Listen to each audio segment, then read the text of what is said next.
Ça fait pas mal de projets, c'est super. Donc les règles, c'est 5 minutes. Vous n'avez pas plus de 5 minutes pour pitcher, d'accord? Il y aura un hard stop, c'est-à-dire que je vais vraiment chronométrer, parce que l'objectif, c'est pas qu'on y passe la journée. Donc voilà, les règles sont les mêmes pour tout le monde. 5 minutes, vous pouvez faire 3 minutes de présentation, 2 minutes de questions-réponses, enfin, c'est vous qui voyez, vous gérez votre temps comme vous le voulez. Et donc, eh bien, on va commencer donc avec le request, c'est ce que je mets Martin. Voilà, bonjour. Quelqu'un peut taper au bout de 3 minutes pour me dire... Non, mais de toute façon, voilà, je vais démarrer le voilà, c'est parti. Bon, merci d'être là, bonjour. Certains peuvent me connaître peut-être, j'anime... Pas fort. J'anime le Subreddit Bitcoin France. Peut-être qu'il y en a quelques-uns qui ont été croisés. C'est peut-être pareil. Enfin, bref.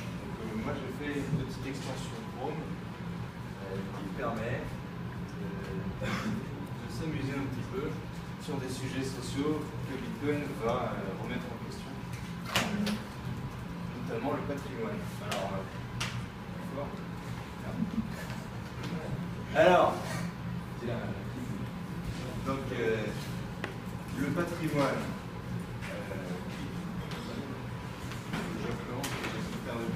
il faut que je parle pas, en fait, je vais m'envoyer, comme c'est déjà fait.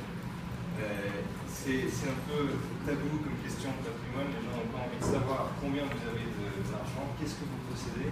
C'est des choses qu'on garde secrètes, sauf dans certaines sociétés où c'est plus facile de dire quel salaire on a, quand l'argent a un autre rapport avec la société qu'en France. Donc, Bitcoin, avec le journal public des transactions, permet d'avoir très facilement de savoir combien il y a d'argent sur telle adresse, quand on stocke l'argent en Bitcoin, bien sûr, et ça remet un petit peu en cause notre relation avec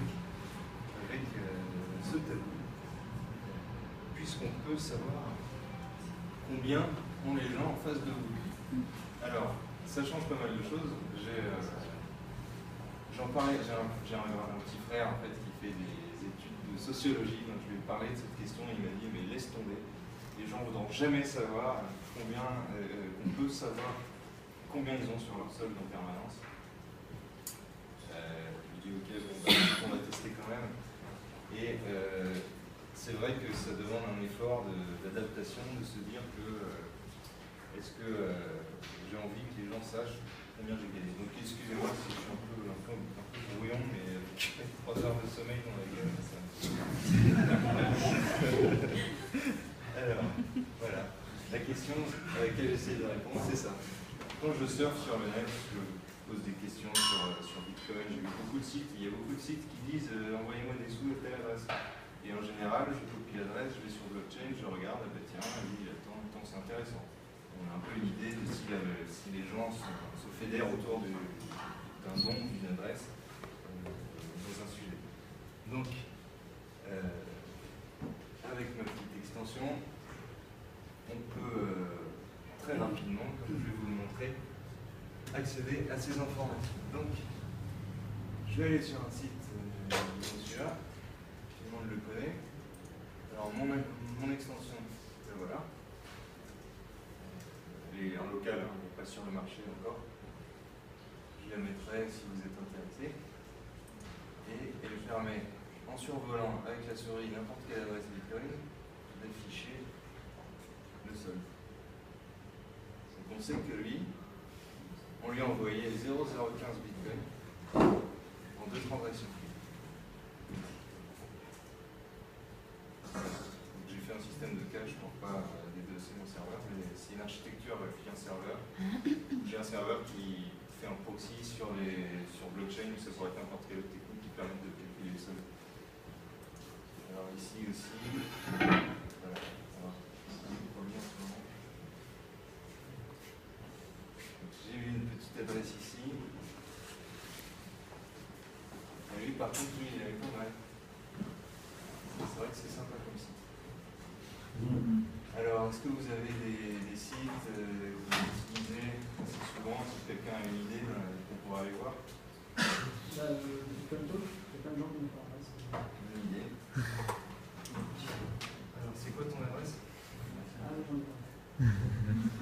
Ça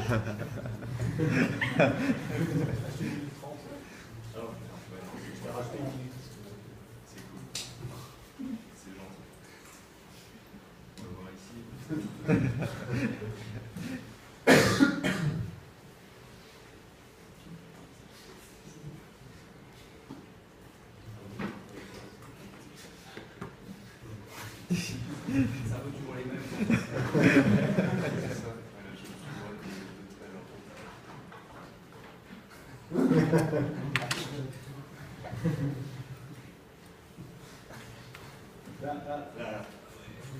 C'est du violence, c'est du Northcoin.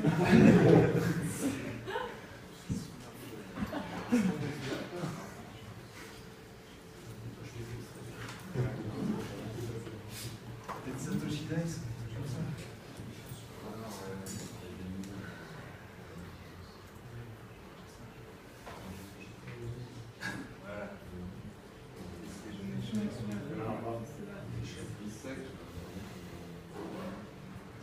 Oui, passez là. À 20 secondes. Ok, alors je termine. Votre portefeuille est à nu, c'est ça le réel changement. Si vous avez de l'argent en Bitcoin, considérez que tout le monde peut savoir combien. Ça crée des opportunités, notamment sociales. On remet la question de secret bancaire. Sinon, on se pose la question de 5 secondes. Ok.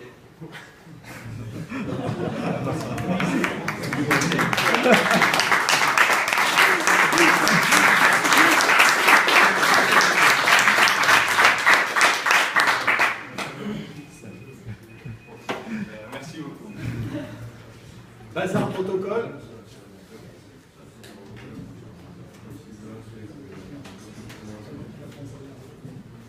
De l'idée d'un site comme a fait blockchain.info et ils ont créé donc un site qui permettait de démocratiser Bitcoin. Je me suis dit qu'on pouvait l'améliorer sur les personnes qui n'y connaissent rien. Alors,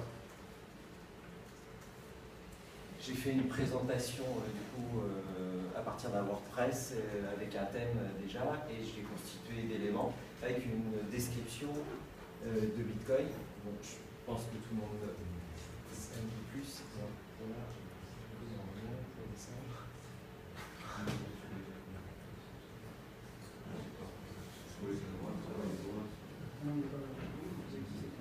Avec une présentation des pièces et logos ici. Après, j'ai mis quelques unités sur Bitcoin, des spécifications avec la technologie. Là, j'ai fait une petite, un petit graphique où on peut voir à la loupe le cours. Alors, j'arrive pas à bien descendre avec le doigt. C'est pardon. Ça marche pas avec les flèches? Non, avec les flèches, je galère.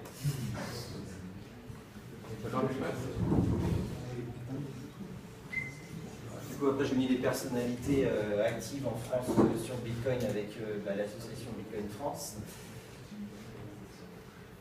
Ensuite, il y avait les wallets avant. Ici, choisir son portefeuille, donc avec l'aspect expert pour Bitcoin Core. Pour la mobilité ici, dépenser ses bitcoins avec coinmap.org. L'idée, c'est de repiocher un petit peu partout les idées. Et puis après, prêt à rejoindre la communauté Bitcoin avec bitcointalk.org. Et puis, j'ai terminé par un petit envoi d'un formulaire pour poser des questions. Donc voilà un peu l'idée pour démocratiser Bitcoin, de faire un site internet. C'est une page. Oui. Donc pourquoi ce choix en fait, plutôt que faire un arabe, c'est vraiment pour voir. Ouais, voilà, c'était pour voir les étapes. En fait, on défile et plus on va loin et après on voit. Parce que Bitcoin c'est par étapes. D'abord, il faut récupérer ses bitcoins. Après, il faut les sauvegarder, puis les dépenser. Puis...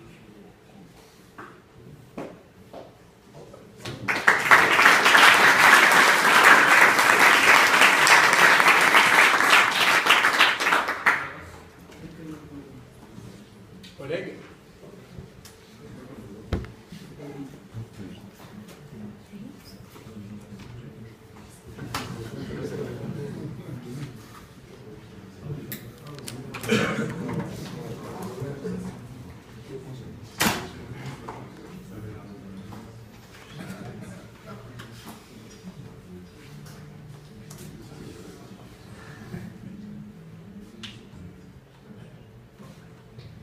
so my name is Oleg Andreev. I'm presenting the ultimate storage solution for Bitcoin, the most secure one ever possible theoretically. So everyone knows that we have some existing solutions like wallet applications that suck because they are always open to attacks and vulnerabilities.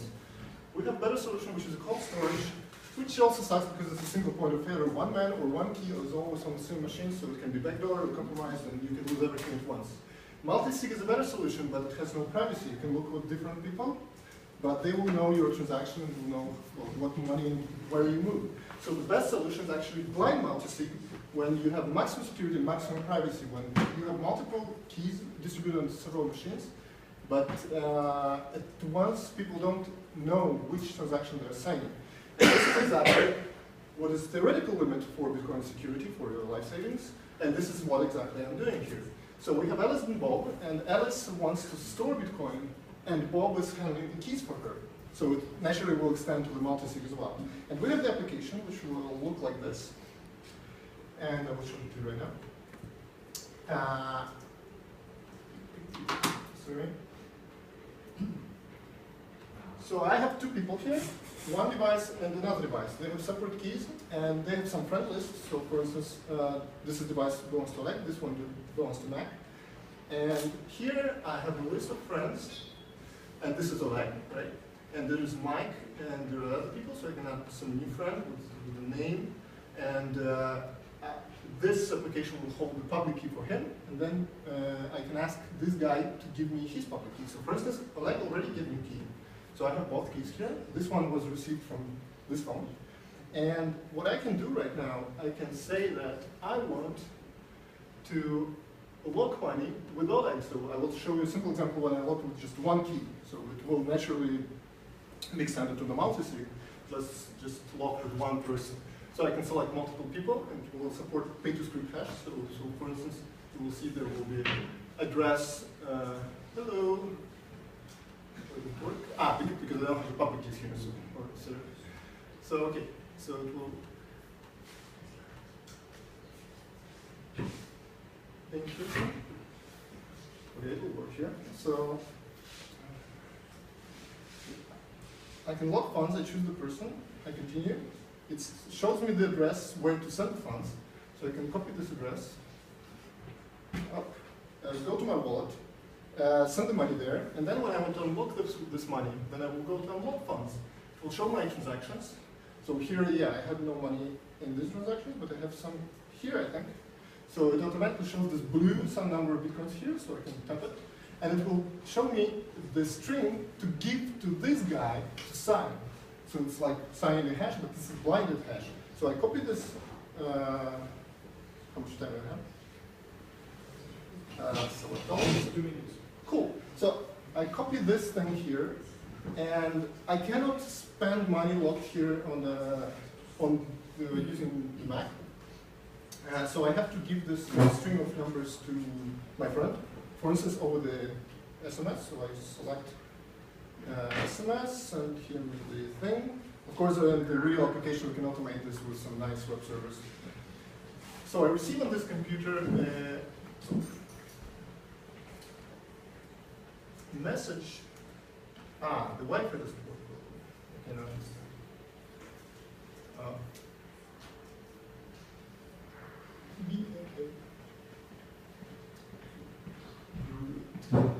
Okay, can we make the Wi-Fi working here? Okay, I can just connect to my parent device. Just a second.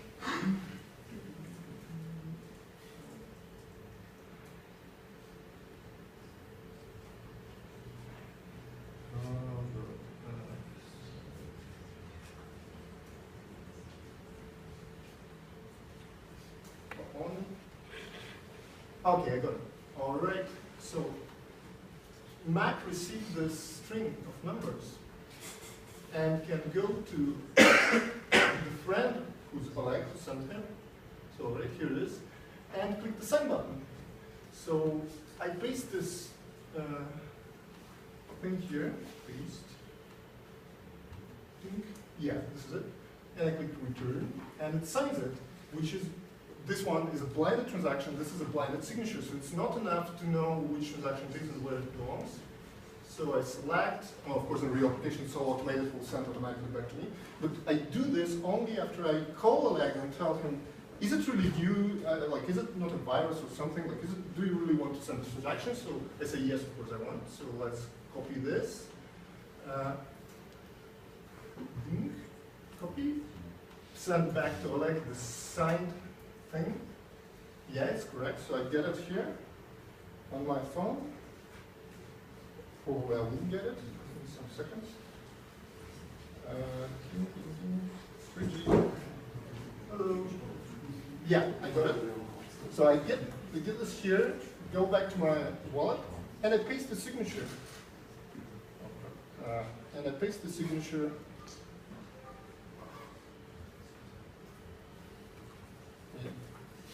Here, paste, I click return, and now the redeem button is activated, which means that my signature is computed back in the real thing. I click redeem, and it shows me the transaction submitted, and now I have the money on my address, and this guy doesn't know what he signed, and he helped me to keep the key. So how does it extend to the multisig? We do exactly the same with multiple parties, and I need like 2 out of 3 or 5 out of 10 friends to get the signatures. They all come together, redeem the transaction. I keep my money completely safe, and those people who help me, they have no idea what money I was moving where. This is the theoretical limit to what you can have with Bitcoin savings. Thank you.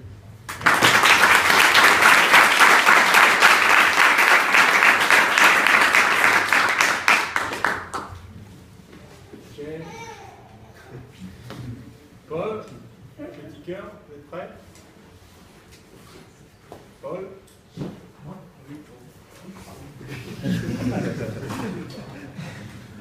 J'ai un côté wifi. Peut-être tu peux débrancher le téléphone.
Je parle en français.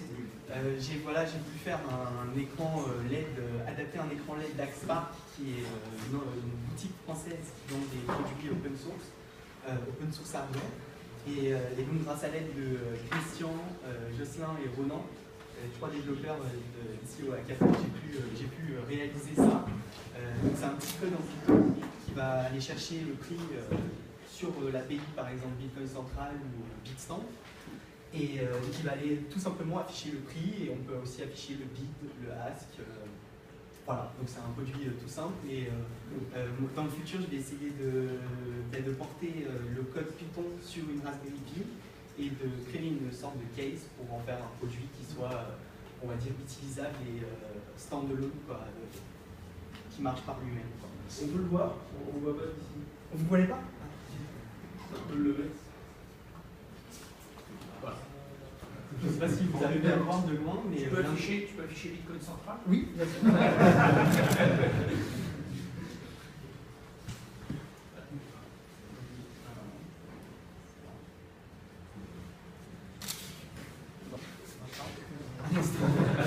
Ça marche pas parce que sûrement le port USB a changé. C'est bon, t'as encore le temps. T'as le wifi? Ouais. Alors, reconnecte-toi parce que j'ai un bouquet.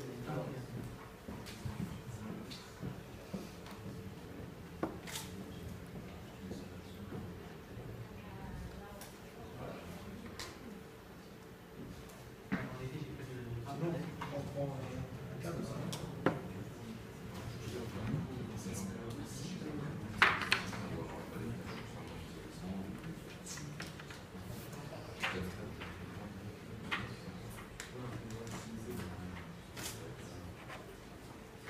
Voilà. Ah.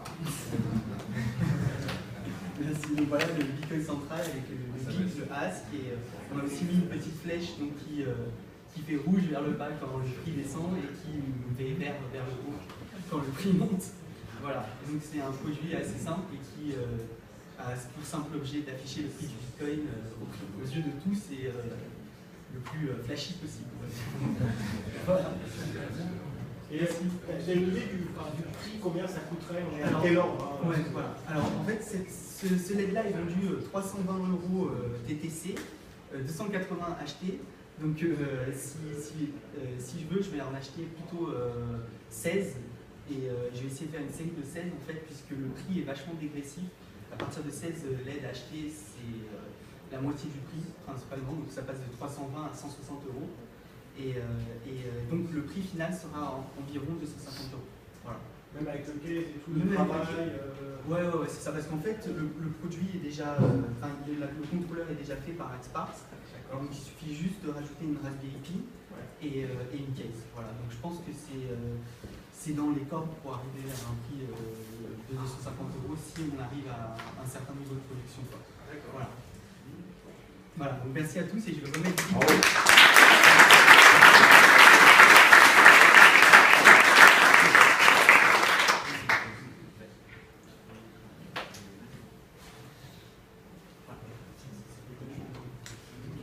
On va faire très rapide parce que si on veut vraiment faire la démo, il faudrait qu'on ait un peu plus de temps. Donc on va passer très rapidement, essayer de vous faire au moins une partie du process. Donc l'idée de proposer un service de kiosque de vente Bitcoin en marque blanche pour des espaces comme la Maison du Bitcoin ou des magasins type Fnac ou Darty. Donc Maison du Bitcoin, c'est des pros, donc ils n'ont pas besoin d'un outil très simple. Ceci dit, si c'est les hôtesses de chez Darty qui doivent utiliser le système, il fallait simplifier les opérations. Donc on a une petite présentation du service, si on déroule anonymement les textes, c'est pas grave, succinct. On a la possibilité donc, pour la société intéressée de s'inscrire. Donc on a triché, on a déjà inscrit la Maison du Bitcoin. Voilà, donc bon, alors pas mal d'informations, notamment pour la partie KYC. Si on descend un petit peu, encore perfectible, mais le type d'approvisionnement qui sera choisi. Donc on a pris la solution là, qui correspond à celle de la Maison du Bitcoin, qui a déjà quelques bitcoins. Donc on pourra choisir, j'ai déjà des bitcoins, je les envoie sur le kiosque Bitcoin. Je veux acheter des bitcoins et les stocker. Je veux utiliser un service, le service broker Bitkios. Je veux utiliser un service broker ou une plateforme type Pemium ou autre. Je pense que Darty sera plus sécurisé d'avoir ses fonds sécurisés dans une banque qu'ailleurs. Pour des gens comme la Maison du Bitcoin aussi, je m'occupe moi-même de mes transactions. On choisit ensuite son kit, donc on n'est bien sûr pas sur un système de lecteur, donc ce sera un kit avec une petite imprimante et un petit lecteur de cartes. Et ensuite, on passe sa commande, donc on va tout de suite se loguer. On reçoit, nous, en tant qu'admin, une demande de création de compte. Donc on est bien sûr, on travaille avec BTC, tous les accès sont sécurisés sur carte à puce. Donc là, nous, on va pouvoir entrer notre code. On a implémenté BitID, donc le log est assez rapide. Donc là, on a 2 comptes qui sont approuvés, donc c'est bon pour la Maison du Bitcoin. Donc maintenant, on va se connecter, on va à ce moment-là nous créer la carte mère, la carte master de la Maison du Bitcoin, envoyer son kit à la Maison du Bitcoin et sa carte. Et la Maison du Bitcoin va se connecter sur bitkios.com. On va lui demander de rentrer sa carte. Il va pouvoir donc chaque opérateur aura sa carte à puce et au bout d'un temps défini de 1 minute, 5 minutes sans action, effectivement il faudra remettre la carte. Et une petite fenêtre en haut. Voilà. Donc vendre, ça va être la petite démo qu'on va vous faire. On a un petit panneau de suivi mes ventes. On a le prix de vente qui peut être, si tu cliques dessus sur prix de vente, donc le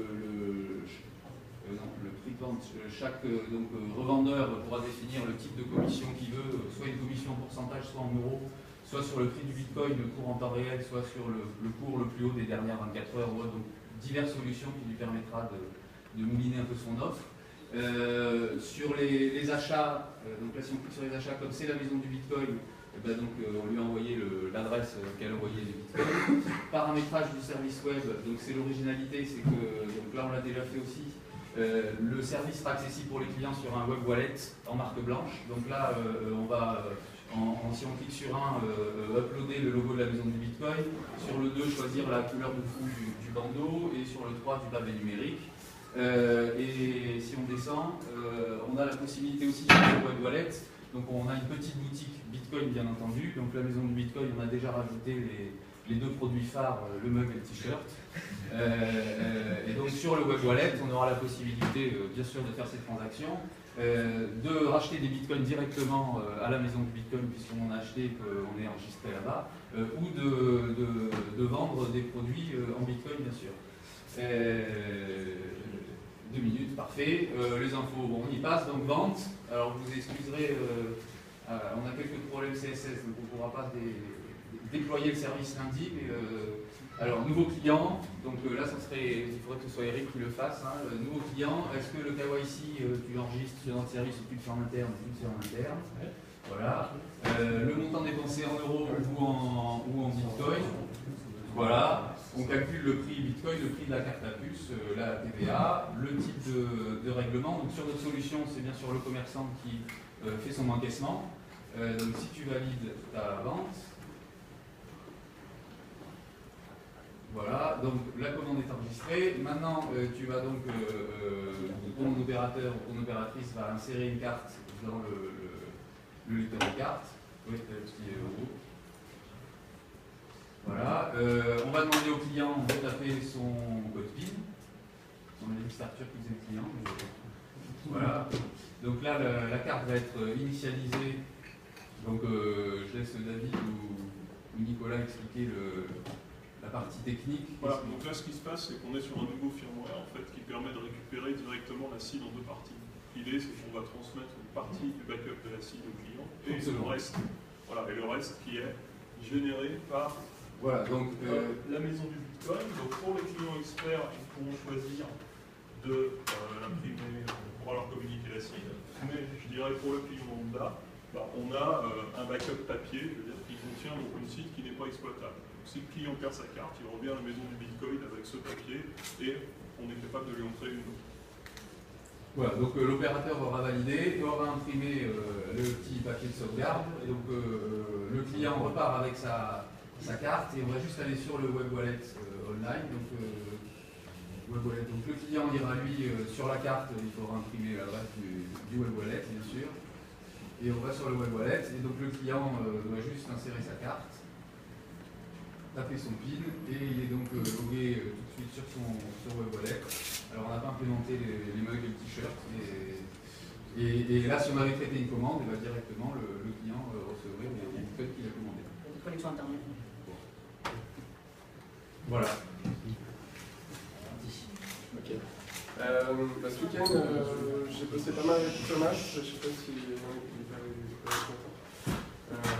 on a étudié une implémentation d'une crypto-monnaie en Python assez minimale qui s'appelle Basic Coin. C'est similaire à Bitcoin, c'est assez petit, c'est 1 millier de lignes de code, donc on essaie de comprendre un peu comment ça marchait. Sinon, hier soir, j'avais envie de jouer avec Namecoin aussi. Alors, pour ceux qui ne connaissent pas Namecoin, c'est une crypto-monnaie qui est un fork de Bitcoin et qui ajoute un nouveau type de transaction pour, en plus de gérer le ledger des transactions monétaires, gérer une sorte de stockage clé-valeur distribué et qui a développé principalement 2 usages pour l'instant. Un premier sous-ensemble de l'espace de nom des clés qui commence par D/ est utilisé comme une alternative au système de nom de domaine. Donc ils ont choisi d'utiliser le top level domain .bit, qui n'est pas un top level domain officiel. Et si vous avez un serveur DNS adapté, il est capable de résoudre des noms de domaine en .bit en se basant sur les données qui ont été écrites dans la blockchain de Namecoin. Il y a un autre usage de Namecoin qui est le namespace ID/ quelque chose, où vous pouvez stocker des données relatives à votre identité.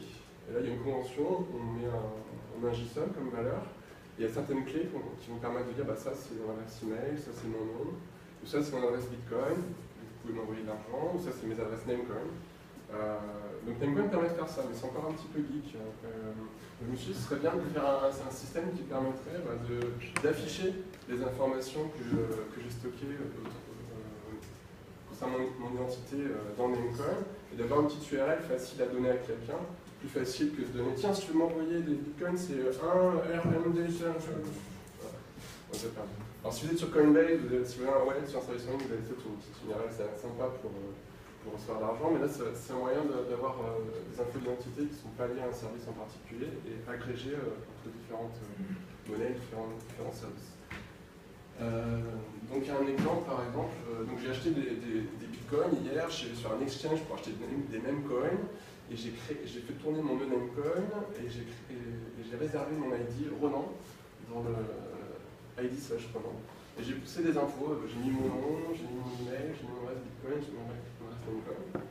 Et donc là, si vous allez sur oneid.io/Ronan, vous avez une jolie petite page avec les infos qui sont stockées sinon dans la blockchain. Donc si quelqu'un d'autre a un ID Namecoin, on peut faire mon live. Non. Donc je vous invite à...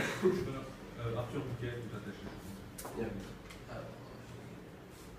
Arthur. Michael, comment vous voulez faire? Michael, pardon. Bouquet, B-O-U. Q-U-E-D. Attends, j'ai un souci. Arthur Bouquet, B-O-U. Q-U-E-D. 404, donc il n'y a pas... il y a... Je crois que ça, c'est un des développeurs de Namecoin. Donc si vous avez juste votre ID, c'est l'ID qui s'affiche. Et si vous avez une photo, si vous avez un nom, une email, etc., ça s'affiche aussi. Donc je ne sais pas, ça supporte pas encore tous les champs qui sont définis, mais voilà, c'est la petite idée du week-end. C'est fait en Python avec le framework Pyramide, une bibliothèque Python, Bitcoinlib qui pose un gestionnaire PC à un niveau Python sur la machine. Voilà.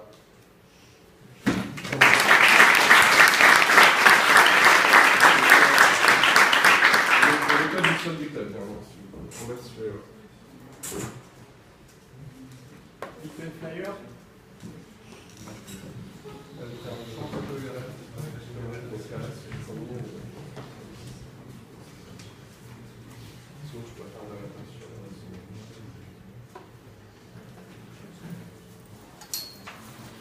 Bonjour à tous. Donc nous, notre projet, c'était de faire un flyer accessible à tous pour que tout le monde puisse comprendre le Bitcoin dans sa globalité. Et donc c'est chose faite, et je pense que la meilleure solution, c'est de le faire passer. Et voilà.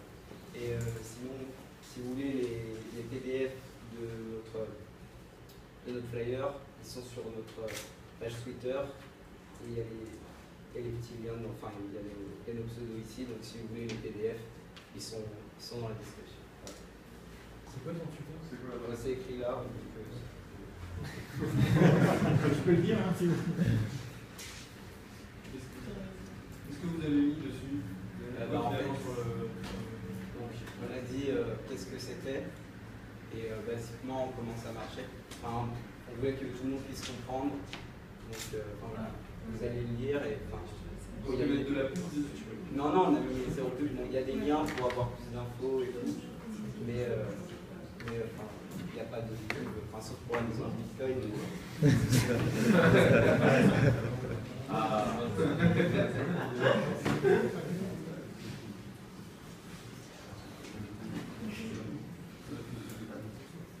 Okay, nous on va récupérer le PDF et puis on va l'imprimer. Et puis on va le distribuer ici, parce que je pense qu'en tout cas c'est une super idée, c'est exactement le genre de choses dont les gens ont besoin, ils demandent. Donc voilà, pour une première approche, un premier flyer, c'est vraiment super. Et je pense même au niveau de sein d'association, n'importe où, avoir ce genre de choses, c'est exactement... Voilà, donc voilà, super démarche en tout cas, bravo. On va dire que c'est une bêta de flyer. Ouais.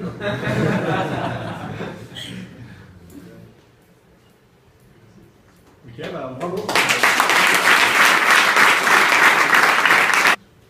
C'est donc une loterie qui est en fait actée par la blockchain.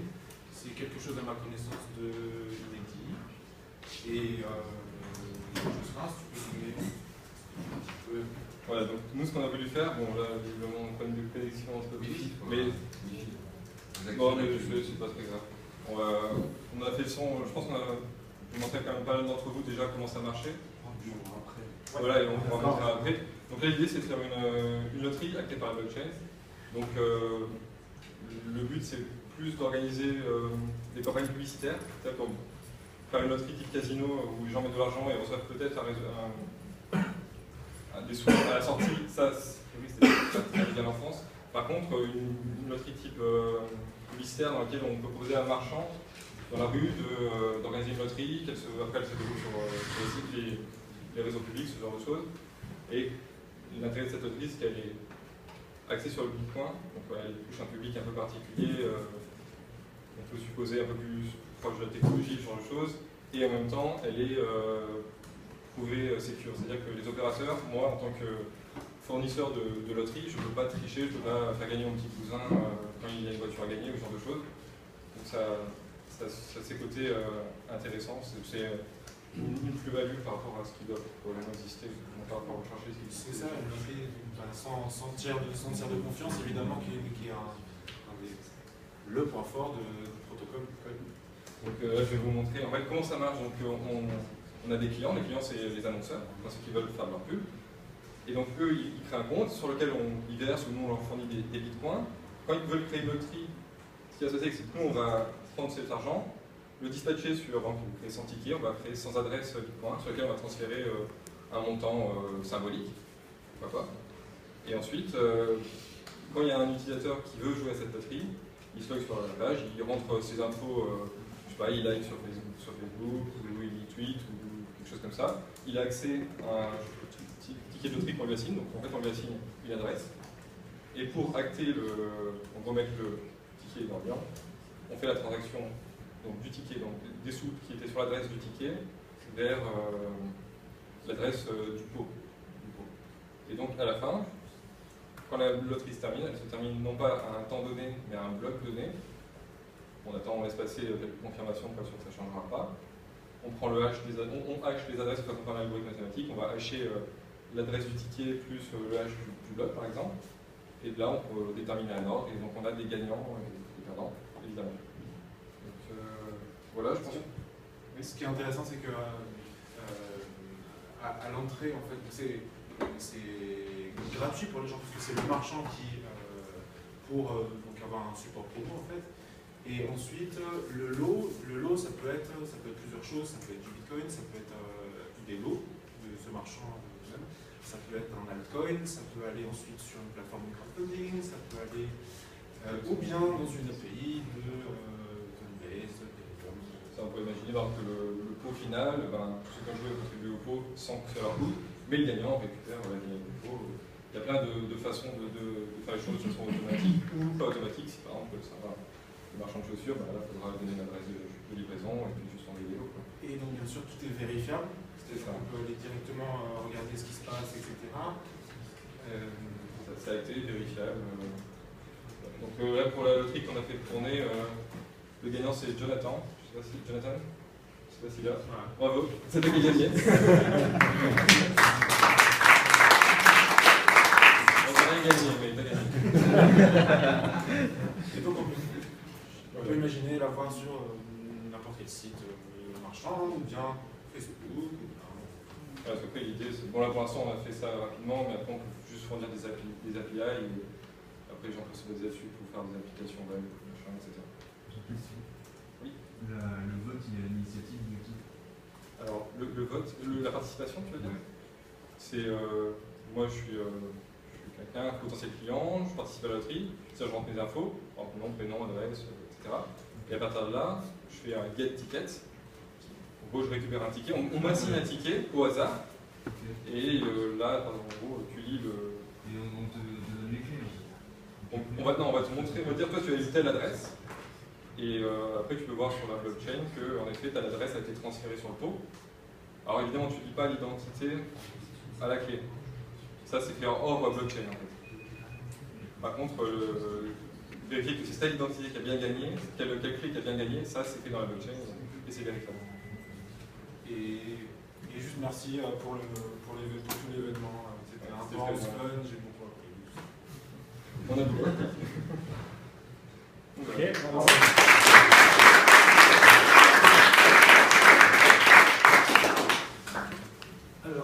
So our project is Heartbeat. It's a website that integrates all the online marketplaces where you can buy and sell Bitcoins together with information about Bitcoin that is gathered from posts like Twitter posts, Facebook posts, and all kind of big data that's gathered all together.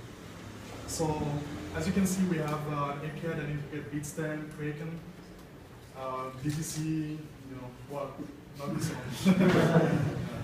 And so how it works is that it's totally trustless. So if you want to use our website, you put the API on it. You can do trades, you can sell and buy, but we cannot ever withdraw money from your account or anything like that. So you don't have to trust us to use the website.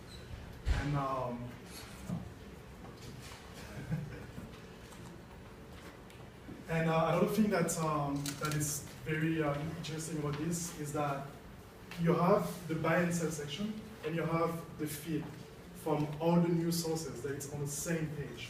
So it's kind of like Command Central. You go on the tab, you choose, let's say, Cryptsy, and you can buy and trade on Cryptsy right away and see all the news that's gathered from all the tweets right away as well. So if you see something that's coming up, you can sell all your assets on all the exchanges instantly.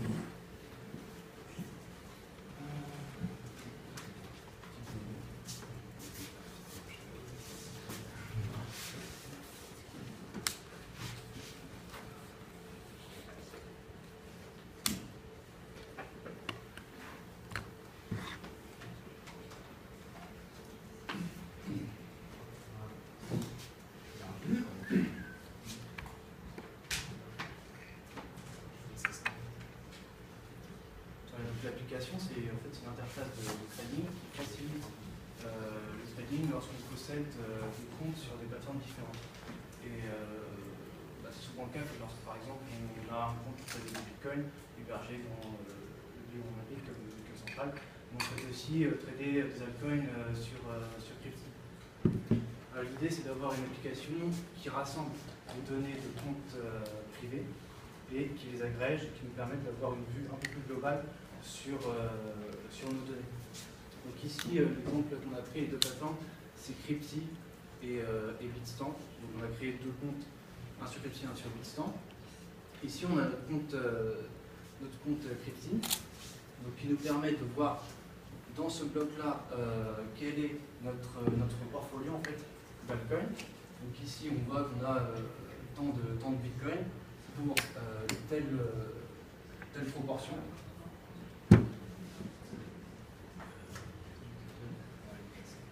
Et voilà. Donc là, si on m'appelle droite, on peut voir. Donc là, normalement, il nous affiche le pourcentage que représente Bitcoin dans notre portfolio d'altcoins. Ici, ça ferait la moitié. Et on a tous les autres altcoins. Donc c'est aussi une interface de trade. Donc là, ce qu'on va faire, c'est un test. Par exemple, on a beaucoup de Bitcoin et on veut en vendre une partie contre du Doge. Donc ce qu'on va faire, c'est qu'on va acheter par exemple 10 000 Dogecoin et on va l'acheter au prix du marché pour qu'on peut passer des ordres limites aussi, on va voir cette fonctionnalité après. Donc normalement, si ça ne tombe pas, ça passe. Donc voilà, là la transaction a été effectuée, donc notre ordre a été passé. On va rafraîchir rapidement notre balance pour voir que la transaction a bien été effectuée.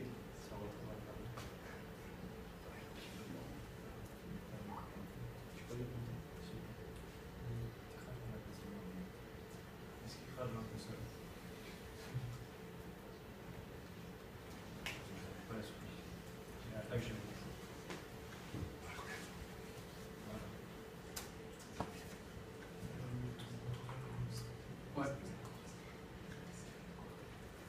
Alors ça c'est notre. Donc on a un module d'information de compte, un module de trade. Donc là l'ordre a été effectué, juste on a du mal à rafraîchir cette page-là.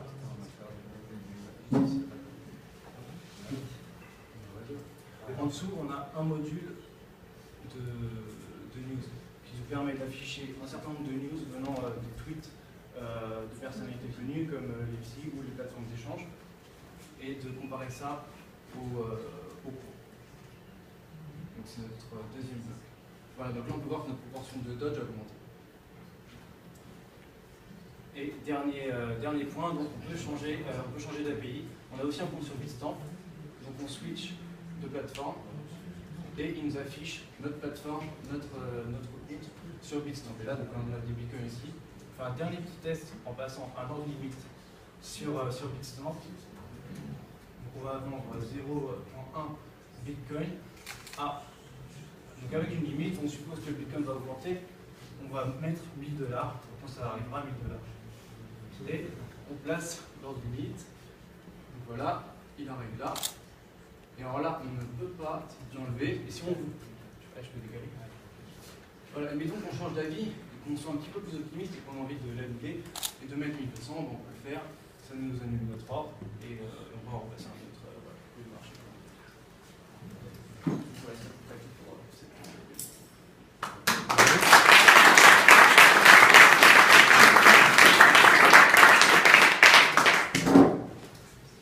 C'est quoi la techno derrière?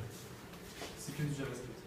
Il y a un serveur Node et le front, enfin il n'y a pas de framework de Express, il est en Node.js et ça nous intéresse. Il y a un bootstrap, ça l'expert, trop moche, on n'est pas designer, je suppose que ça se voit, mais ça nous aide bien.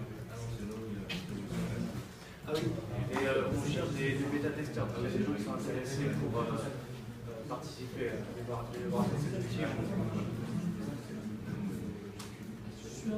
Oui,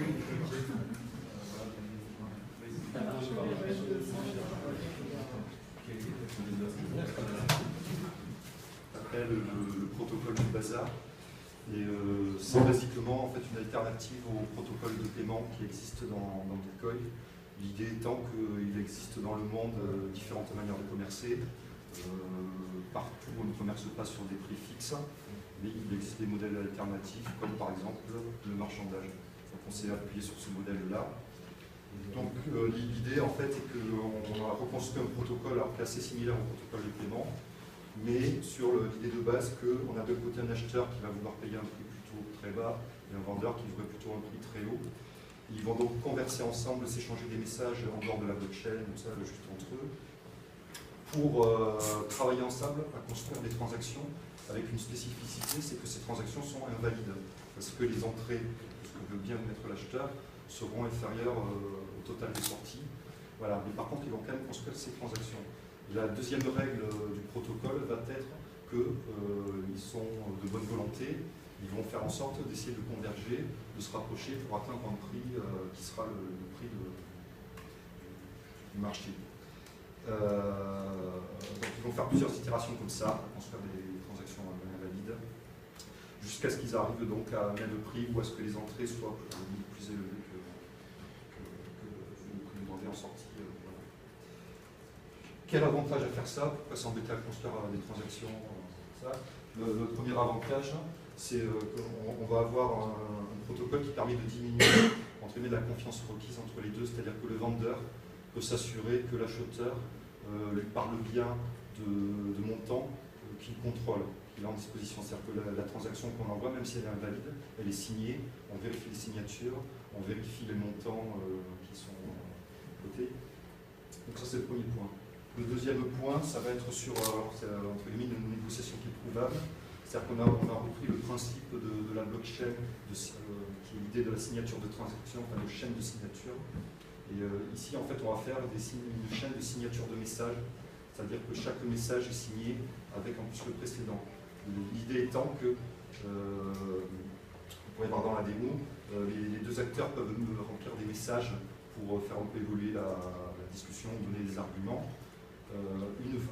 À chaque étape, et une fois que la négociation est finie, il est impossible à un acteur d'essayer de modifier ce qu'il avait dit, comme par exemple voiture en très bon état qu'elle est cabossée. Il ne pourra pas modifier ce qui a été dit sans casser la chaîne de signature. Voilà. Donc il sera toujours possible de trouver la négociation qui a été faite. Après, bon, on a les autres avantages qu'il peut y avoir, mais bon, ça c'est le détail, c'est que ça peut permettre de faire des négociations asynchrone, c'est-à-dire qu'on est pas obligé de terminer la négociation dans l'heure, dans les 2 heures. Et puis éventuellement, on peut imaginer après plein d'alternatives, quand même, des négociations en parallèle, c'est-à-dire un acheteur qui va mettre entre guillemets en concurrence plusieurs vendeurs en négociant en parallèle avec eux et en faisant en sorte que les vendeurs fassent des négociations là. Et puis, c'est ce qu'on expliquait vendredi, c'est qu'après on peut imaginer que ce soit des négociations entre 2 personnes, que ce soit des négociations automatisées entre 2 machines, comme par exemple pour les services de cloud, pour vendre les ressources inutilisées, et voir ça peut être des négociations entre une personne et une machine. Tout est une machine. Désolé pour le petit panel, on pourra vous la faire. Alors du coup, en fait, pour la démo, on a pas toi, mais en fait, ce qu'on a fait, c'est qu'on a fait un mini prototype de boutique, en fait, où un vendeur peut mettre des produits à disposition et un acheteur potentiel, en fait, peut démarrer en fait, un processus de négociation. Donc, en fait, simplement, on a un formulaire en fait, où chacun tour à tour, entre le vendeur et l'acheteur, vont pouvoir en fait spécifier un message et un prix. Voilà, donc on a cet échange de messages comme ça entre les deux parties qui sont faites. Et petit à petit, on voit les prix qui convergent. On voit la différence de prix en fait entre la dernière offre de l'acheteur et du vendeur. Et donc finalement, quand on arrive, quand les prix convergent et quand on arrive en fait, sur le même prix, il y a un chat qui s'affiche, tout est bien qui finit bien et la transaction se termine. Voilà. Donc pour ceux qui sont intéressés, vous pouvez venir me voir et on vous le fera. Voilà. Et les infos sont stockées de manière centralisée ou c'est comment ça fonctionne pour dire voilà j'ai dit ceci, j'ai fait cela Dans ce cas-là, oui, en fait, c'est vraiment le navigateur qui parle à un serveur, c'est le service soit ici. Mais l'idée étant que ça pourrait être quelque chose qui est intégré dans les wallets. Et en fait, chaque wallet va, par exemple, stocker la trace de la transaction, enfin de la négociation. Et chaque acteur garde l'historique de sa négociation. En fait, c'est juste un protocole. Après, on peut imaginer vraiment différents cas d'usage, centralisés, décentralisés. Et le protocole, vous l'avez publié sur GitHub, ouais, le code, je ne suis pas sûr parce que. Pour l'instant, tout est sur GitHub, que ce soit le protocole le code. Alors, vous n'allez pas le voir parce que du coup, en démo, c'est horrible, mais en tout cas, ce sera disponible. Ok.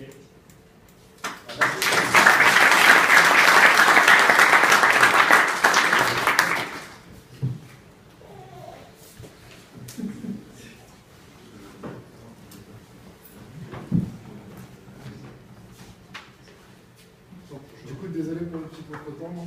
Il y a un réseau derrière qui était configuré sur. Bref. Pour vous expliquer, là derrière, du coup, sur les machines, on a une machine sur laquelle il y a des wallets qui tournent. Donc, c'est des wallets directement de Bitcoin. Les wallets officiels, donc voilà. Là, pour l'exemple, on a un Feathercoin, un Litecoin, Bitcoin, Darkcoin, et on a mis Peercoin également. Enfin, ça va être pour la démo et pour faire la preuve de concept. Ça marche, grosso modo, ça marche avec toutes les formes de Bitcoin qui ont le même protocole GSM-RPC. Donc on a ça, et on a sur cette machine-là, du coup, le logiciel. Donc, ce qu'on a fait, c'est un logiciel qui permet de gérer plusieurs wallets qui peuvent être de cryptos différentes. Donc, multi-wallet, multi-crypto. Ça permet. Donc là, pour l'instant, au niveau des données qu'on ressort, on ressort les balances. On ressort les listes d'adresses, les accounts qui sont liés avec ce wallet-là. Les transactions effectuées. La liste des transactions effectuées, ces choses comme ça. Et sur n'importe quel wallet, donc à la limite, on peut cliquer un petit peu en même temps. Voilà. Donc là, on voit le résumé global. Bitcoin, des choses comme ça.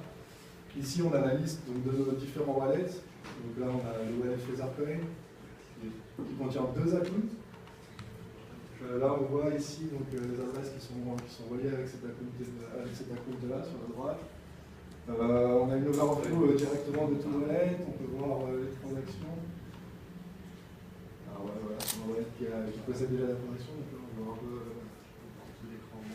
un bout d'écran en moins sur la droite.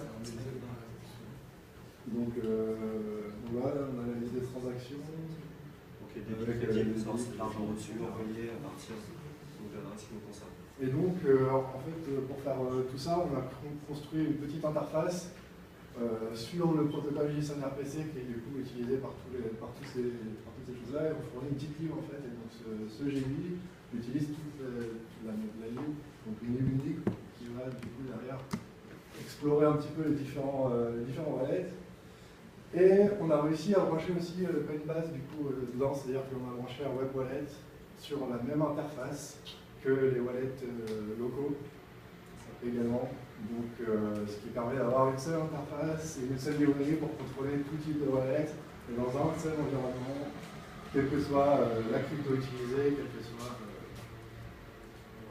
C'est mon compte est vide sur Coinbase, donc il n'y a pas grand-chose à voir. Alors peut-être, je sais pas, les transactions, il y a la possibilité de faire des transactions.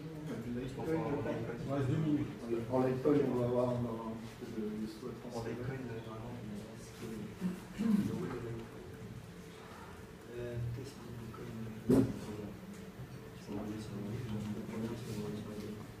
voilà, donc on peut choisir un compte, on peut envoyer du coup à partir de cet compte. Voilà. Donc de là, on peut envoyer directement sur une autre adresse.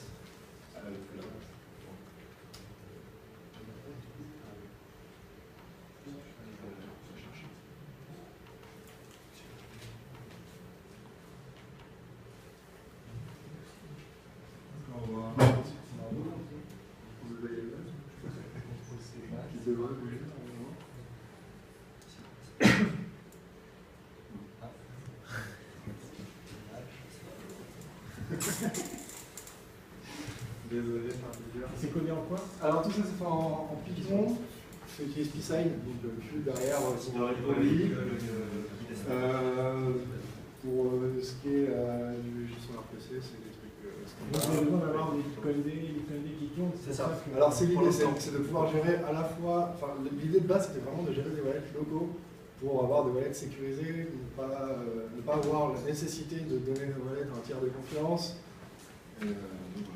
En amélioration possible, en fait, on nous a parlé récemment, il y avait des bits qui étaient sortis, des improvements sur le protocole Bitcoin, donc sur les wallets déterministes, ça permet a priori de se passer du stockage des blockchains, d'avoir des clients plus légers. Donc ça peut être des axes d'amélioration possibles. On a l'interface, on a le rapport au-dessus pour pouvoir le gérer. Oui, j'ai même affecté la toilette privée, comment vous gérez la transaction? Justement. Comment? Quand vous avez crypté la toilette privée, comment vous gérez la transaction pour décrypter en remote? Donc en fait, on a pour l'instant un mot de passe en dur, donc on a une base de données SQLite avec les champs chiffrés par la passe-passe saisie par l'utilisateur.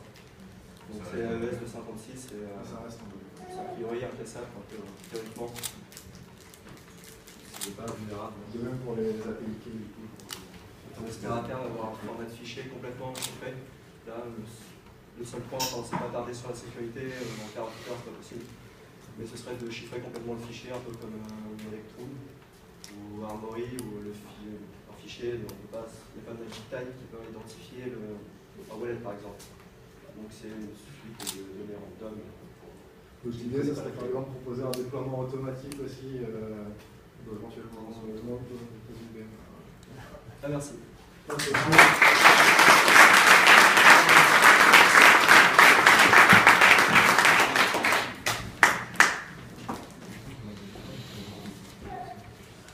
Rockerpad. Je vais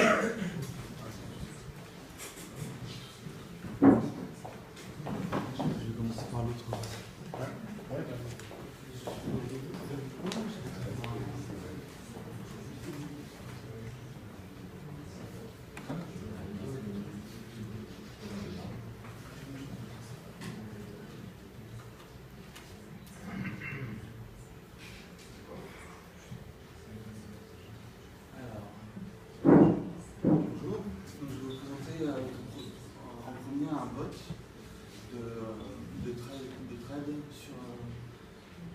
intra-plateforme en fait. Excusez-moi, c'est aussi. Donc c'est un mode de trade automatique qui est basé sur 3 ordres par transaction. C'est-à-dire qu'en fait, il va calculer, pour faire simple, on passe du BTC là-haut en dollars, du dollar en euros, et on retourne les euros en bitcoin. Parce qu'en multipliant 3 transactions dans un sens, on a plus de chances d'attendre que le cours monte et redescende pour faire un bénéfice. Donc c'est histoire de maximiser les bénéfices le plus rapidement possible. C'est pas infaillible. Il y a des pertes. Au bout de je tiens mes positions 48 heures et au bout de 48 heures, je relâche les positions au cours du marché. Malgré tout, je reste globalement positif. Ça ne tourne pas depuis très longtemps, mais je suis parti à moins 2% ici, moins 2% ici. 0 et 0, et vous voyez que ça tourne depuis vendredi, je suis à 6,47% sur à peu près 33 euros, que j'ai mis à peu près 33 euros partout. Donc ça tourne sur des petits montants pour l'instant, c'est à voir sur des montants plus importants. Donc on peut voir ici les séries de transactions, de 3 transactions. Et du coup, vu que j'ai commencé à faire tourner ce programme vendredi, en arrivant ici, je suis passé à autre chose, je me suis rendu compte de différentes rencontres, et j'ai commencé à faire un prototype de broker avec effet de levier. Donc là, on a le ASC du BTC USD. Et en dessous, on choisit à peu près le montant qu'on souhaite miser. Par exemple, 15 bitcoins avec un levier de 5. On lui indique et il va calculer le prix, le taux moyen en fait, le taux que ça va nous coûter. Donc au final, si on veut convertir, si on veut parier 15 bitcoins, c'est ce taux-là qu'on aura et non pas le taux le plus bas ou le taux le plus haut.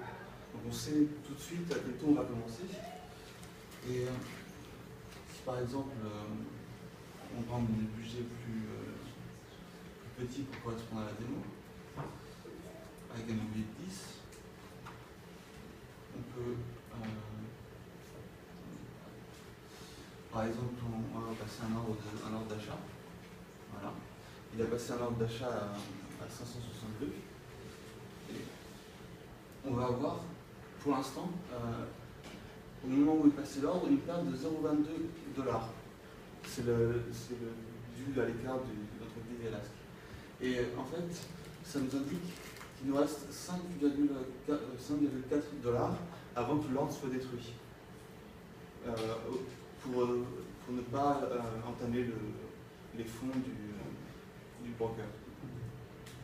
Et en fait, si j'arrive à développer un peu plus ce prototype, je compte ouvrir le broker aux investissements privés.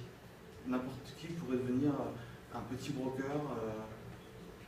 En fait, ce serait un broker participatif. Voilà.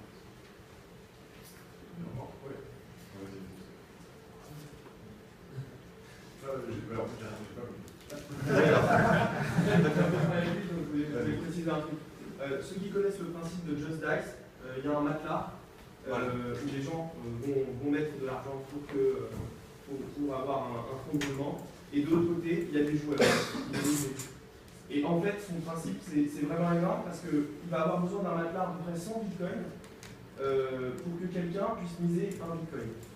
Et qu'est-ce qui va se passer quand le mec va miser un bitcoin, c'est-à-dire qu'il est prêt à perdre un bitcoin?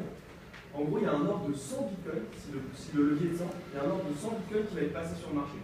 Ça va faire décaler de gouffre et tout, ça peut faire des bénéfices énormes. Mais le gars, il peut perdre son bitcoin tout seul, celui qui mise.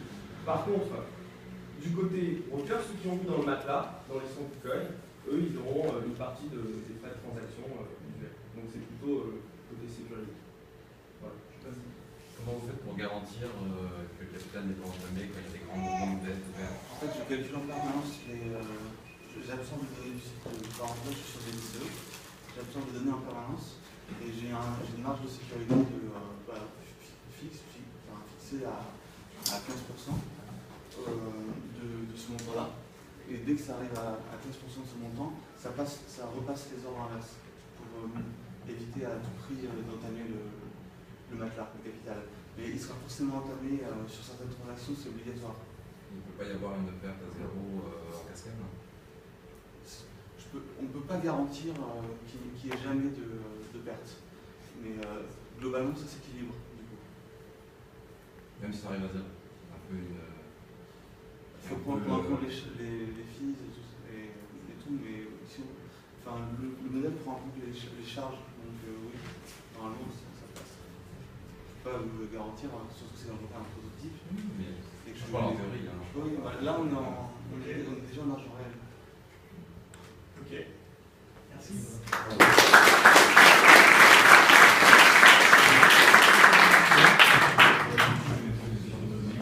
On va passer Kiss Coin.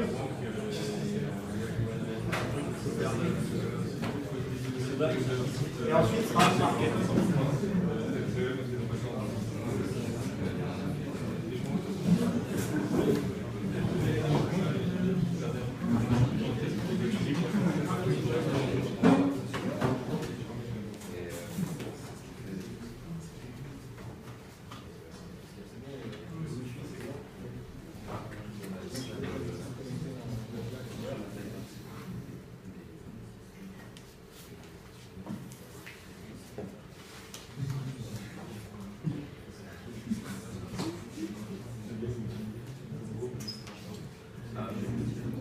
Does anyone need the presentation to be in English or not? Ça va. J'ai perdu mon écran.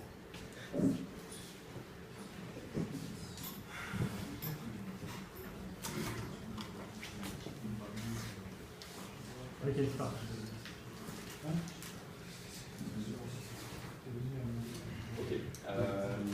Donc, nous, chez KissKissCoin, ou bien en français KissKiss.coin, on fait du crowdfunding équitable en utilisant des bitcoins. Vous savez tous comment ça marche, le crowdfunding. Quelqu'un lance une campagne, il dit je veux lever une certaine quantité d'argent. Des gens viennent donner de l'argent. Et sur Kickstarter, ce qui se passe, c'est que l'argent est stocké sur un compte qu'on appelle un escrow. Kickstarter prend 5% de fee, le moyen de paiement prend entre 3 et 5%, et les contreparties sont fixées d'avance. Les contreparties fixées d'avance, c'est pas toujours bien, parce que quand il se passe quelque chose comme un Oculus Rift qui lève 2,5 millions sur Kickstarter, et qui, 2 ans après, est vendu 2 milliards auprès de Facebook, les premiers investisseurs qui étaient les backers ne touchent à peu près rien, alors que des investisseurs entrés 9 mois après en série A ont probablement touché autour de $20 pour chaque dollar qu'ils ont mis dans la boîte. Et c'est pas parce que Kickstarter est mal designé, c'est parce qu'avec une monnaie, une fiat currency, vous n'avez pas le droit de garder de l'argent, vous n'avez pas le droit de faire de l'equity crowdfunding. Donc notre mission ce week-end, c'était de designer un service de crowdfunding sans fees, sans escrow. Je suis désolé, du coup c'est du gros franglais. Et de faire d'écrire des contrats programmables qui permettent par exemple de repayer les backers dans le cas d'une levée ou d'une levée de fonds, d'une revente, etc. Donc la première chose, c'est de définir un contrat. Un contrat, c'est une obligation mutuelle. Elle peut être morale, oui maman, je vais lui brosser les dents. Elle peut être légale, si vous signez un contrat avec un avocat et que vous ne faites pas ce que vous êtes engagé de faire, vous allez être poursuivi par la police. Ou bien ça peut être quelque chose qui est écrit dans une blockchain. Je m'engage, donc dans le premier contrat que nous on va étudier, c'est un contrat où on dit moi, entrepreneur, je veux lever 10 bitcoins pendant une campagne d'une semaine. Si j'arrive à atteindre ces 10 bitcoins, la transaction s'opérera. Si j'y arrive pas, l'argent ne quittera jamais votre wallet à vous backers. Donc comment on fait ça? Une transaction Bitcoin valide, c'est un input, un output avec une adresse de départ, une adresse d'arrivée et un montant de départ qui est égal au montant d'arrivée. Donc nous, ce qu'on a fait, c'est qu'on a défini pour chaque backer un montant qui est égal au montant que le backer souhaite pledger, investir, et un montant de sortie qui est le montant total de la cagnotte. Et ça, c'est pas une transaction valide. Donc cette transaction ne s'opère pas. Et nous, on crée une série de transactions comme ça, qu'on met bout à bout, qu'on merge en une seule, et du coup, si la somme de toutes les transactions atteint la somme de la cagnotte, la transaction devient valide et elle peut être publiée. Donc là, c'est la représentation de la transaction en JSON. Ce qu'il faut voir, c'est qu'on a fait une concaténation des inputs signés par les backers, et il y a un seul output, et ça donne une transaction valide. Donc c'est le moment de faire la démo.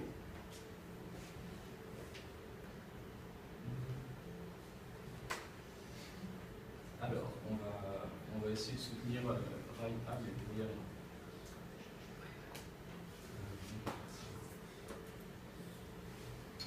C'est pas un écran à droite.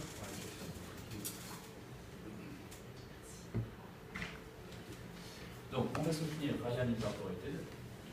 On va me demander si la transaction c'est pas bien. On rentre un ID de transaction. Je vais chercher dans les historiques les transactions qu'on avait faites. Il me reste combien de temps? Ah bon. Va au bout de la démo, c'est pas grave.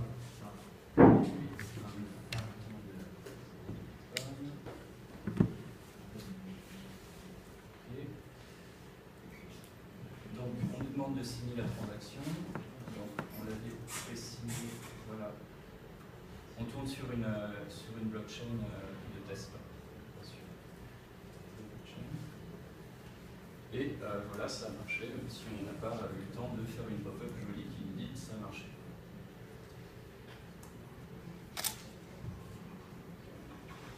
Donc ça, c'était le premier contrat qu'on voulait mettre en place. C'est le seul qu'on a eu le temps de mettre en place, parce que notre... J'ai reçu la transaction. Mon adresse était l'adresse du porteur de projet. J'ai reçu la transaction.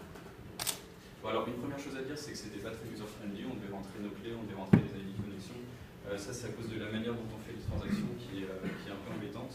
On ne peut pas passer, à cause de ce qu'on fait, on ne peut pas passer par les API directement de Coinbase, Nipay, etc.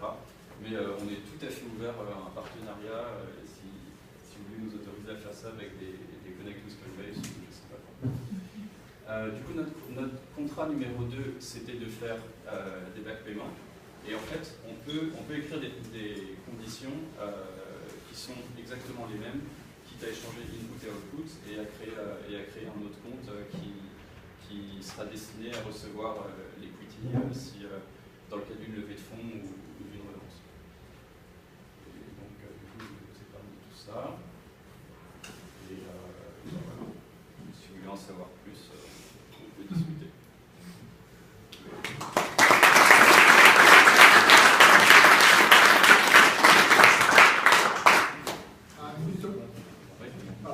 Do you make a guarantee that one person submits to the crowdfunding transaction, right? They cannot withdraw before the timeout, or they can withdraw from their participation at any time? I guess they can withdraw their participation. We should put in place notifications, and if we have a notification, we won't add them in the aggregated transaction, and then we have to wait for more pledges to come. All right, so everybody can withdraw right before the full amount is achieved, right? Yeah. So did you consider working money for some number of days, so it's really contributed there, so you can withdraw until after some period of time? I mean, some investors will invest in the project when they see that there is some guaranteed amount already in the project, which is how things work sometimes in the real investment world, right? there are like 5 people contributed already, I want to be sure that they cannot take this money like tomorrow out. So I will also invest only if it's really locked for like a month. And if within the month we collect the whole amount, then the project is funded. If not, then everybody gets back what they contributed. So I just this is a suggestion. Okay. Thank you. Alors en fait, dans les campagnes de crowdfunding, une fois que tu as passé les 50% de levée de l'empreinte à demander, tu es quasiment sûr de 60% quasiment sûr de tout récupérer. Et si effectivement les gens, les 50% peuvent être pivots, enfin, c'est un biais. Ok, merci.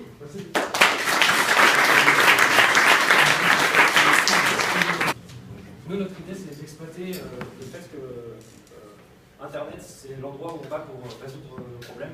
C'est-à-dire, dans le cadre de la programmation, par exemple, c'est vraiment flagrant. Tout le monde a son Stack Overflow pour trouver les réponses. S'ils ne les trouvent pas, ils vont poser la question. Et en général, il y a des gens de bonne volonté qui vont résoudre les problèmes des gens. Mais des fois, ça ne suffit pas. Des fois, il faut plus d'intelligence que les gens sont prêts à fournir, ou plus de puissance de calcul, ou plus de temps. Et donc, il y a des problèmes qui ne restent pas résolus. Et donc, notre idée, c'est d'utiliser le pouvoir de Bitcoin pour faire ça, en faisant un site dans lequel on va pouvoir soumettre des problèmes dont on sait peut-être la solution, peut-être que c'est juste un challenge qu'on veut proposer, ou peut-être qu'on ne connaît pas la solution, mais on sait reconnaître en tout cas une bonne solution à l'aide d'un programme, à l'aide d'un programme. Et donc, les gens vont aller sur notre site pour proposer des problèmes et leur adjoindre une récompense en Bitcoin. D'autres gens pourront rajouter des récompenses s'ils estiment que ce problème est intéressant et qu'ils sont aussi intéressés par la réponse. Ils vont pouvoir contribuer également. Et ensuite, n'importe qui va pouvoir venir sur ce site et proposer, alors si c'est juste une réponse, il va proposer une réponse au problème. Si c'est un programme, proposer un code source. Et s'il valide le test qui a été demandé par la personne qui a soumis le problème, il va recevoir automatiquement les bitcoins. Donc, la personne qui va résoudre le problème va avoir la garantie d'être payé s'il résout le problème, ce qui n'est pas forcément le cas si c'est juste une promesse qu'on se fait par mail, particulièrement sur Internet, avec l'anonymat. Si on veut à la fois pouvoir préserver son anonymat et faire ce genre de choses, c'est un petit peu délicat. Donc c'est quelque chose que peut permettre. Ça peut faire une démo. Et donc on peut montrer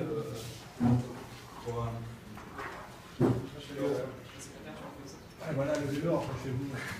Et voilà, donc, on arrive, l'interface est assez simple, on arrive, on veut soit essayer de résoudre des problèmes, c'est-à-dire essayer de gagner de l'argent comme ça, en donnant du code, d'uploader des programmes qui pourraient résoudre les problèmes que les gens ont posés. Soit on a un problème et on veut le soumettre. Alors comment on fait? Donc, voilà, on a un formulaire de description du problème avec donc évidemment un titre, une description à donner, et puis éventuellement un benchmark à proposer pour vérifier que l'output sera correct. Et sinon, on peut directement chercher à résoudre un problème. Et donc, on peut avoir des problèmes qui sont déjà posés comme ça. Et donc, un problème, à quoi ça ressemble? Eh bien, c'est tout simple. On a une description du problème, un nom, et puis évidemment ici, on propose donc directement l'adresse Bitcoin sur laquelle on peut mettre des fonds pour la bounty, la valeur du problème. Chacun peut ajouter un peu d'argent pour attirer les utilisateurs et leur proposer de résoudre le problème. Donc on a incorporé évidemment Coinbase, on veut incorporer un payment button aussi. Et donc maintenant on veut, voilà, là on a directement l'adresse Bitcoin sur laquelle les fonds sont déposés. Donc c'est complètement transparent parce que les gens peuvent vérifier qu'on ne triche pas. Ils peuvent vérifier dans la blockchain ce qu'il y a sur l'adresse. Et ensuite, quand on résout le problème, eh bien, donc je sais pas, je peux soumettre une solution éventuellement pour vous montrer. Donc ça, c'est un problème tout bête qui demande l'addition.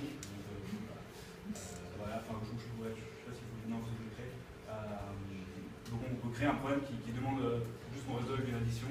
Voilà, addition ici aussi. Et puis donc on demande un input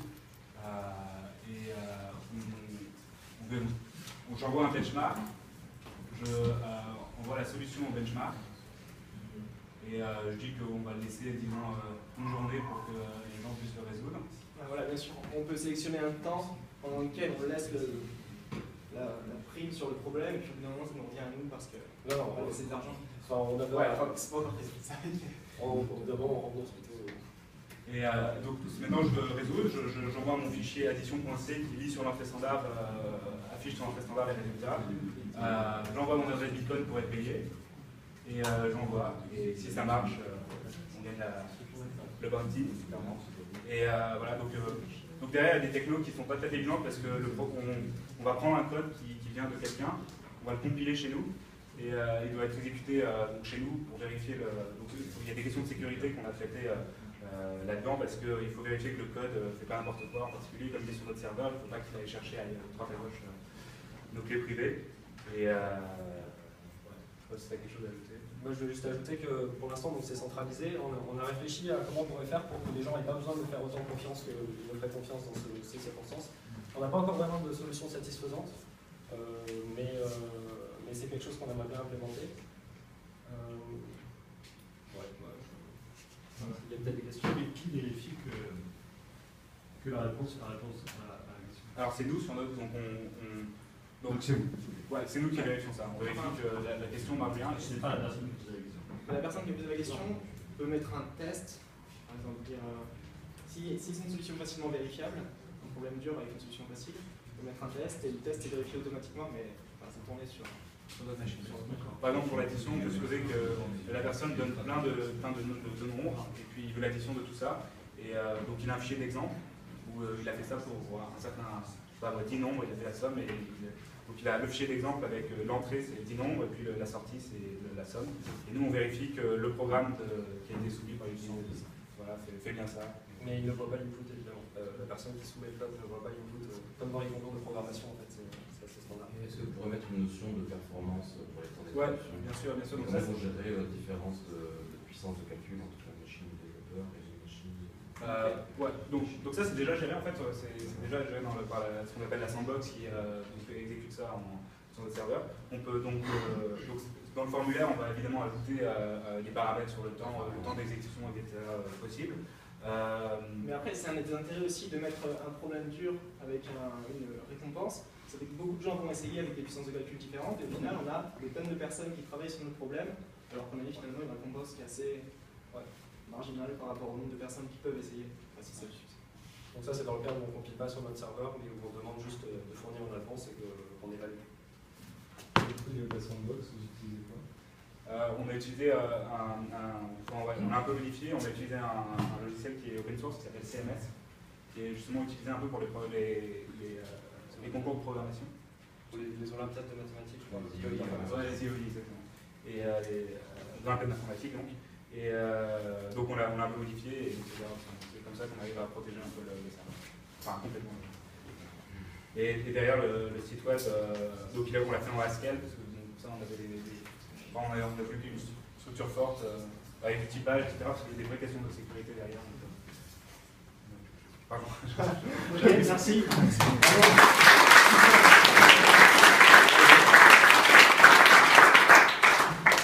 Bravo, félicitations à tout le monde en tout cas pour les projets. C'est vraiment pas mal de choses différentes, bonne qualité et tout ça en moins de 48 heures. Donc je suis plutôt impressionné par tout le travail qui a été réalisé. Le jury va délibérer pendant quelques minutes. Et puis après, on va conclure sur le hackathon. Sur réseaux sociaux, un bot de tipping sur Reddit. Et donc là, j'étais parti pour vous faire la démo de ce que j'ai maintenant. Et donc en gros, on a une interface pour chaque utilisateur qui va permettre de rentrer login, mot de passe d'un utilisateur Reddit, qui va être l'utilisateur qui va utiliser pour son bot. Également portefeuille et password sur blockchain info. Et ensuite, il va pouvoir saisir des commandes. Alors, des commandes, c'est la combinaison de plusieurs propriétés. Il y a un ensemble de regex avec des groupes nommés qui vont permettre d'extraire du texte des messages qui sont reçus par le bot. Ensuite, il y a un ensemble de réponses. Et le bot va systématiquement répondre à tous les messages qu'il reçoit parce que ça simplifie beaucoup le suivi des conversations pour la suite. et un ensemble d'actions qui vont être effectuées si la commande match et des commandes ultérieures. Et après, c'est récursif, on retrouve la même chose et on peut chaîner comme ça plusieurs commandes. Et du coup, j'ai pu développer une première version avec une expression régulière qui match un message de type donner tant de Bitcoin à telle personne. Et donc le robot répond. Il va ensuite, il demande en fait une adresse de paiement. Il vérifie que c'est bien le bon utilisateur qui lui répond. Dès qu'il a une adresse de paiement, ça va matcher. C'est le deuxième regex qui matche l'adresse de paiement. Et ça déclenche l'action du déclenchement de paiement. Mais j'ai fait en sorte en fait, que les actions soient très génériques. C'est une requête web, ça pourrait être n'importe quoi. Donc le projet consistait un petit peu en fait, week-end à transformer Reddit comme un outil de ligne de commande. Vous pouvez passer des commandes à un moteur qui va tourner à intervalles réguliers, vérifier les messages et puis exécuter les commandes que vous voulez. Voilà, et je vous ferai la démo si vous voulez. Je vous embête pas. Ok, bravo.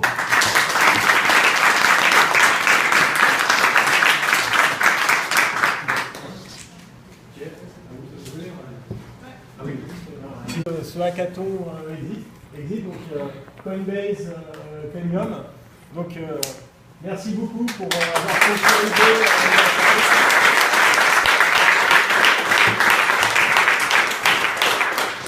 Puis l'association Bitcoin France qui va donc offrir, je crois, pas mal d'adhésion, puisqu'en fait, c'est bien, c'est pas l'école des fans, mais il y a eu quand même pas mal d'ex-aequo en réalité, donc on a dû revoir un petit peu le price pool, donc qui sera un petit peu différent, puisqu'il y a eu en fait 2 premières places ex-aequo et 2 deuxièmes places ex-aequo. Donc du coup, il y a 4 prix, et on va commencer en fait par un 5e prix, qui est le prix spécial du jury, qui est donc de 0,3 Bitcoin, pour nos amis lycéens.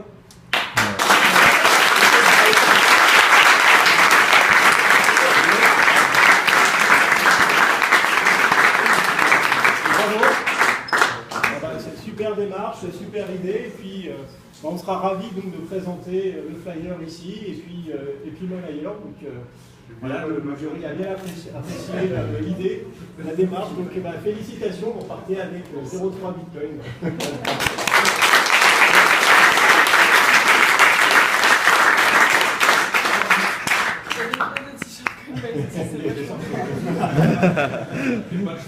Le champagne, non.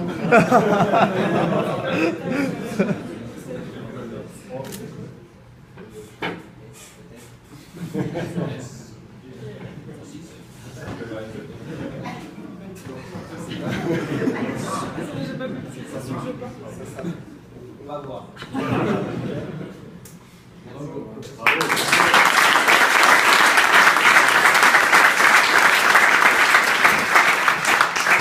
Alors ensuite, ex-aequo, donc 3e et 4e, donc pas dans l'ordre, mais voilà, 3e et 4e, on a Ultimate Storage, donc Oleg.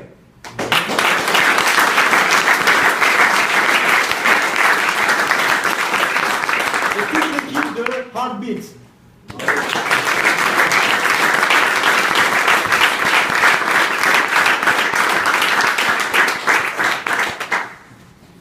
Donc chacune des équipes repart avec 0,5 Bitcoin. Donc voilà. Et vous partagez 0,5. Donc voilà, bah, bravo. Et puis c'est aussi un an d'adhésion à l'association et quelques t-shirts. Voilà. Merci.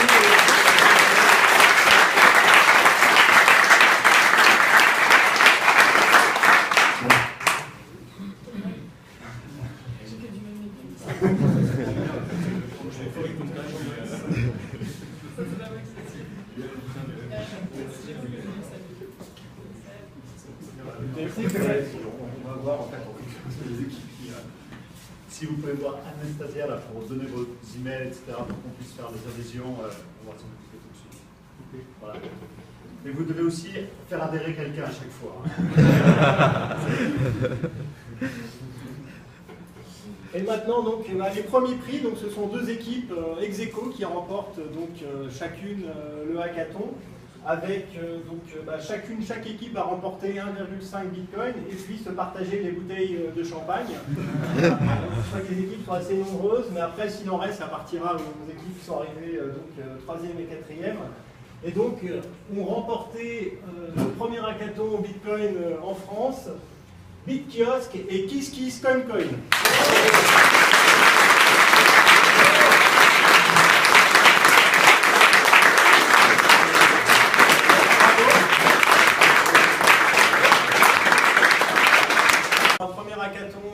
Bitcoin, ça s'est très bien passé, beaucoup de monde, beaucoup de super projets. Et enfin, on va dire le dernier prix École des fans, que tout le monde a remporté en fait, parce que nous avons été assez impressionnés par l'intégralité des projets. Tout le monde n'a pas pu gagner, mais bon, voilà. Eh bien, tout le monde pourra, tous ceux qui ont participé au hackathon pourront venir travailler ici pendant 3 mois. À la maison du Bitcoin, donc gratuitement. Donc si vous avez envie de continuer, etc., voilà, vous pouvez vous installer ici pendant 3 mois. Toute l'équipe, voilà, donc venez voir si ça vous intéresse, si vous voulez passer l'été à continuer sur vos projets ou autre chose. Voilà, vous êtes tous les bienvenus pour venir vous installer ici, avancer, et on fera tout ce qu'il faut pour vous aider, que ce soit pour continuer votre projet du hackathon ou autre chose. Donc vraiment bravo à tous, ça a été super. Je pense qu'on a eu une très bonne ambiance. On a tous passé un super moment ensemble. Donc voilà, c'est terminé. Je pense que tout le monde est un petit peu fatigué. Donc un grand bravo à tous les participants. Merci beaucoup.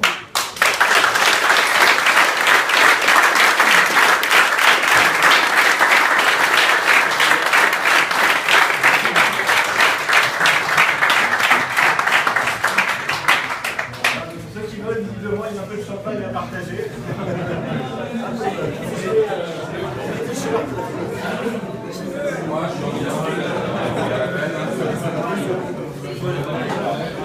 Philippe, on va commencer par toi. Je voudrais en savoir plus sur ton coup de cœur. Ton coup de cœur de présentation, c'était lequel? Mon coup de cœur, c'était AppMarket.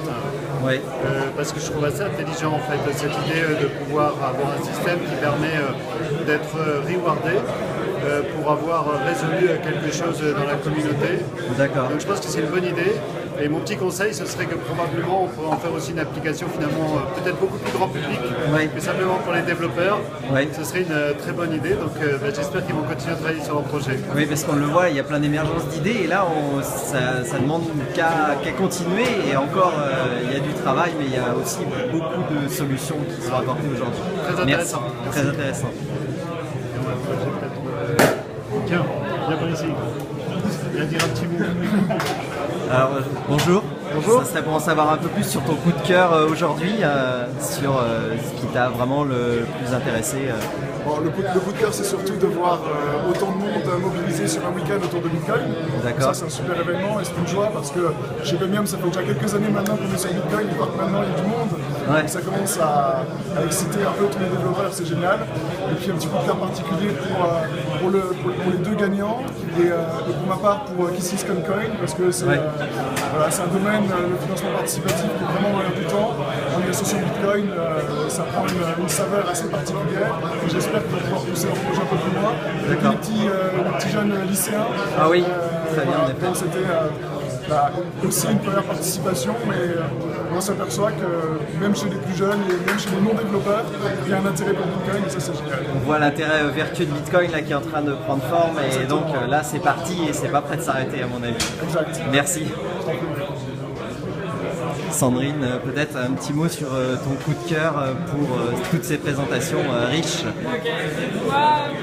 Moi, globalement, j'étais très impressionnée par le niveau d'aboutissement des projets en général. Je ne m'attendais pas à ce qu'il y ait des produits aussi bien développés en juste 48 heures. Oui, il y avait des résultats assez intéressants. Donc assez impressionné à ce niveau-là. Sinon, moi, mon coup de cœur en particulier, c'est KissKissCoinCoin. Moi, c'est un sujet sur lequel j'ai déjà écrit plusieurs articles, etc. Et j'étais assez contente de voir qu'il y avait des j'étais j'étais assez contente de voir qu'il y ait enfin des applications, notamment de crowdfunding, qui soient développées sur Hackathon. Donc j'espère qu'ils continueront à développer, si ça passe sûr. Je pense qu'avec l'offre des 3 mois de la maison du Bitcoin, là, on aura quelque chose qui... Je connais l'équipe un petit peu de loin, donc j'espère qu'ils continueront. Une fois qu'on rentre dans Bitcoin, on n'en sort plus généralement, on y voit plein d'opportunités. Voilà, la preuve. D'accord. Je pense que je vais y rester aussi, donc c'était un super week-end. D'accord. Merci en tout cas, à bientôt.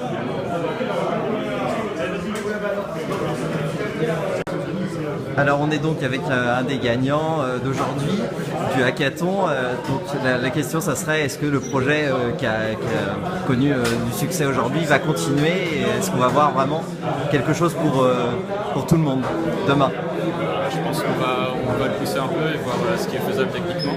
En fait on a atteint à peu près 10% de ce qu'on voulait développer pendant le week-end. D'accord. C'est juste familiariser avec la blockchain. Et l'idée c'est de travailler à la maison du Bitcoin ensuite à la limite, oui, si elle est ouverte le week-end. Ah, ça oui, je sais pas.